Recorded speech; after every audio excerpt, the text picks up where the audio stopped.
Do you long to simplify your life and you love frugal living? In this video, I'm going to share 5 frugal tips. In fact, most of them are actually free that will help you truly simplify your frugal life. Let's do this together. For tip number 1, I want to welcome you into my kitchen, one of my favorite places in my entire house, and one of the places you love to come visit when you come over. And I want to talk to you about trying something new. But I don't necessarily mean that you need to spend money to try something new. Use what you have to try something new. For instance, a long time ago in one of the first videos that I ever did here on the channel, I talked about how to bake bread and how I bake my bread. I'll put the link for that older video up here and go give it a watch. Look at early YouTube Amy and see what you think. I have been making bread pretty much like that ever since that time, and I love it. I make bread about once a week. This week, I decided to try something new. And instead of using my usual recipe, I started out with whole wheat flour, which as you can see I keep in my freezer because I live in the tropics and whole wheat flour doesn't last too long here. I used some butter. This is a usual ingredient in my bread. I also used yeast, a common ingredient in my bread, although sometimes I like to beef up my sourdough starter. I'm working on that right now, but the loaf that I want to show you in just a minute doesn't have sourdough starter in it. My bread uses milk and I kept that in, and I decided to add an egg. The stores seem to be running out of flour again, so I just used some all-purpose flour mixed in with that whole wheat flour. Now, if this sounds to you a bit like an unholy mess of some kind, I was wondering the same thing. In fact, it was a mass that just kept growing and growing, and I realized I wasn't going to be able to make a loaf of sandwich bread out of this. It would explode out of my loaf tin. So I pulled out my trusty cast iron Dutch oven with the lid that also functions as a skillet. It's the handiest thing. This I got off Amazon. It's a Lodge product. If you're interested in this product, let me know. I think it didn't cost me more than $35, but I've had it for about 10 years. I'll be happy to link something similar if you are in the market for some cast iron that'll last till your grandchildren have grandchildren. So this bakes beautiful bread, and the loaf that I baked came to the top of this pan. And here, my darlings, is the result. This thing is absolutely enormous as loaves of bread go. You can see that it has a nice crumb for sandwiches. It's very soft, even though it has whole wheat in it, because it also has all-purpose flour, and it also has the egg, which tenderizes it, plus the milk and butter. It's a lightly enriched loaf.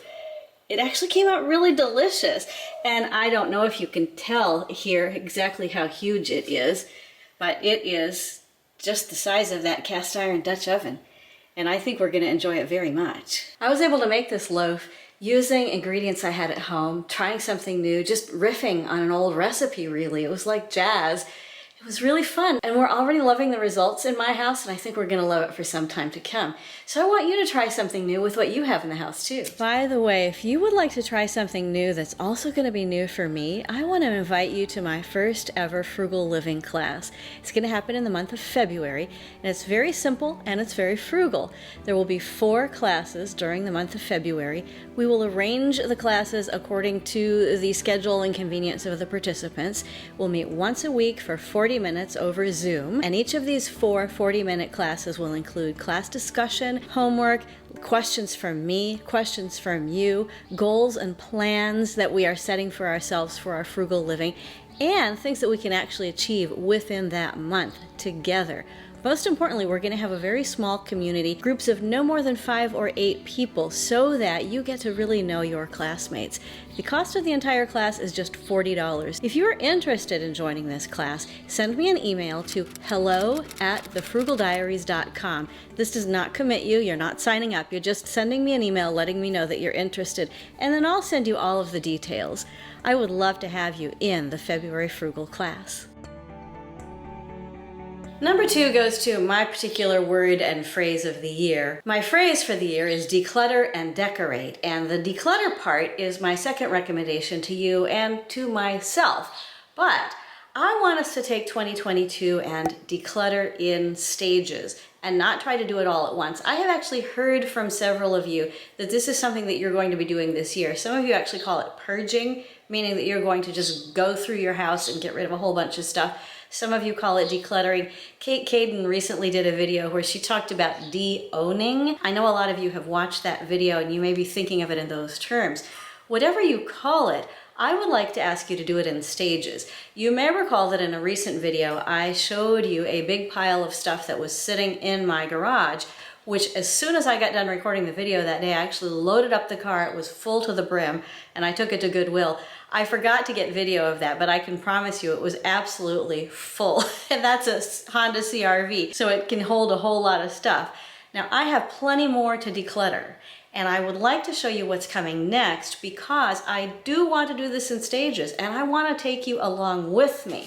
Here's what's coming. Starting with this, I'm not going to declutter the cast iron Dutch oven, but right now it lives back in this dark corner because I have these things here. A toaster oven, which I actually don't use. I know a lot of you love your toaster ovens, but we have gotten more into using the air fryer these days, and this enormous food processor, which takes up so much room and which I barely ever use, and I probably need to get a much smaller one. And then this, I don't even know. There's a crock pot back there, a bunch of appliances for the toaster oven, my mini waffle tortilla press, a bunch of pans for baking. Back here, more things for baking. And I'm having trouble even getting the camera back here to show what all is in the back there. There's just stuff that I don't even know what it is. But I do know that if I would just take a little while and go through those cabinets, that I could get rid of things that I don't use, clearly, because I don't even know they're there and I can't see them even when I look in the cabinet. If I get rid of them, somebody else can use them, and then I can use that space for things that I really need easy access space for, like the currently hidden Dutch oven and cast iron skillet, which I would love to have very easy access to because they weigh a ton. And this is my commitment to you, to tackle that cabinet before I talk about decluttering again here on the channel. What are you gonna do? Our next tip comes to us straight from Goldie. It's Goldie's Frugal Diary of the day.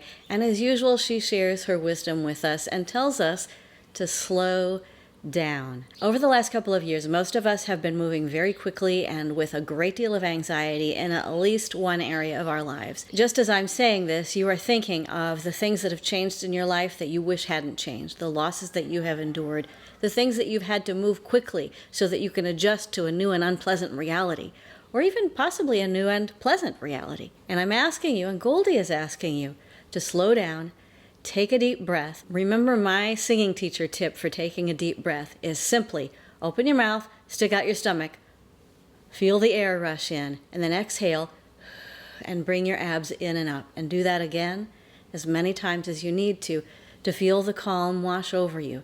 Slow down. Do your tasks more slowly. Do your chores around the house more slowly. Make your to-do lists more slowly. Do your work more slowly. Slow everything down. And this gives you room to think. It gives you room to literally breathe and also mentally breathe. It also gives you room to calm that frantic part of you that wants to solve all of its problems by buying things. If you just slow down, you're taking time away from the consumer-driven society that says every problem can be solved by buying something. Take a deep breath and join Goldie and slow down. If you're getting value out of this video and out of this channel, I would love it if you would give this video a like and consider subscribing and hit that notification bell so you'll get notified first of new videos. And if you'd like to contribute to the growth of the channel, click the link below for Buy Me a Coffee, where you can make a one-time contribution or you can become a monthly member. Let's get back to the tips. For the next tip, putting my glasses back on and going into college instructor mode to tell you to leave it undone. I don't know what it is, but as soon as I said that, something popped into your mind that you thought, I've been feeling really guilty about not getting it done, but I don't actually want to do it, and it's not crucial, and I don't need to do it. Leave it undone. Every day, leave something undone. I bet if you found your way to this channel, you have a streak of perfectionism in you that doesn't give you a break very often. And one way to give yourself a break is to just plan on leaving something undone. Here's what I've got undone right now. I'm just finishing up the first week of classes at my day job where I teach at a local university, and this is what my desk looks like. I have not one but two laptops, four textbooks, multiple notebooks where I'm making notes. And this looks better than it did a couple of days ago. When I sit here with my notes and I'm working on my classes and I've got my textbooks out and I've got my computer going, these piles can get really high and I'll sit here just almost peering out over the piles. And I have made a commitment to myself to just keep working on the creative work of planning classes, whether it's for my day job or for this new February Frugal Living class, because I love that kind of work. And then I can do the clearing up and the reorganizing of my desk later. This is a creative mess, and it's something that I'm gonna leave undone. I will probably clean this up in the next couple of days because the first week of class is about over and I don't really need all of these piles, and I probably need to format this disc and start using it because I'm taking a lot more B-roll these days. There's just things that I need to do. But when I'm in the middle of a creative process, I don't really need to be constantly cleaning up. Sometimes I do need to clean up after myself as I go along. But right now, with the kind of work that I'm doing, I need to leave this undone. And so, this here is not a problem. It's a sign of progress because I am leaving it undone. What are you going to leave undone today? For my next tip, I want to give credit where credit is due. This is to Darling Desi, a YouTuber named Desiree Moore, and if you search for her channel, Darling Desi, you'll see she's a very young woman who lives a life based on the aesthetic that the young folks call cottagecore, something that if I were their age, I would have discovered and dived into wholeheartedly. I absolutely love this beauty. And one of the things that Desiree says is, when you are trying to live a simple life, romanticize your life. And I think of this as such an extravagant thing to do. Why would we do this, sort of romanticize my life in frugal living? You may think of romance as something strictly for the young folks and strictly about, say, romantic relationships. But the concept of romanticizing your life is one that goes back centuries, and it has to do with two things. One is living fully present in the moment. Listen to the sounds around you as you are sitting where you are sitting right now. I can hear birds. I can hear my cat trying to get in. I can hear the sound of the refrigerator turning on and off. I can hear the sound of my voice as I speak to you. What do you hear as you listen? What do you see as you look around you? And then you want to get a sense of yourself in the space. Do you feel peaceful? Do you feel tense anywhere? Do you feel connected to the chair that you're sitting in, or the ground that your feet are touching, or the sky that you're looking at? How can you feel connected to these things? And then, where is the beauty? Right now, I don't know if you can hear it, but I hear birds all around me. And just behind the camera, I can see a beautiful tree. In fact, I'm going to show it to you. Just on the other side of my yard is a beautiful orange tree. And above that, one of the tallest trees. My camera can't even reach to show you how tall it gets. And right here, sitting at my piano, I am surrounded by birdsong, by blue and green beauty, by a nice cool breeze, and by a sense of calm that I can truly enjoy. And if I think of this as romanticizing my life, it really means being so fully present in each moment that I can enjoy each moment for what it presents to me. Some of you are going through things that don't feel enjoyable even as you are watching this. I know that some of you are suffering from health problems, or you are caring for loved ones who are suffering from health problems, and it may not feel possible to sit in the moment and romanticize your life. But this is not about living an imaginary life outside of who you really are. On the contrary, this is about identifying, where am I in space? What do I feel around me? What is the air? What are the sounds? What are the sights? And how can I breathe into a sense of calm, a sense of joy, and even where there is pain, a sense of real heartfelt acknowledgement of that pain, so that in time we will be able to celebrate what we now grieve. These are tough times that we live in, folks, and it may seem frivolous to use a phrase like romanticizing your life. But I'd like to ask you to join me in doing that. Even when I'm doing the basic things like decluttering, I'm going to be looking at those items that I'm getting rid of and remembering their stories and passing them on to people who love them. This is living my life fully in the present. It doesn't cost a thing. It doesn't add anything except value to my life. It is truly frugal in such a deep and joyful way. And I'd love to know, have you tried this type of thing? Did you call it romanticizing your life, or did you call it something else? And how did it work for you? It's something I'm going to be doing this year, and I'd love it if you would join me. Wherever you are on your frugal living journey, take the next step, whatever that next step is for you, and know that you are not alone, and I am so proud of you. Live frugally, change your life, and together we will change the world. I can't wait to see you again soon. Bye-bye.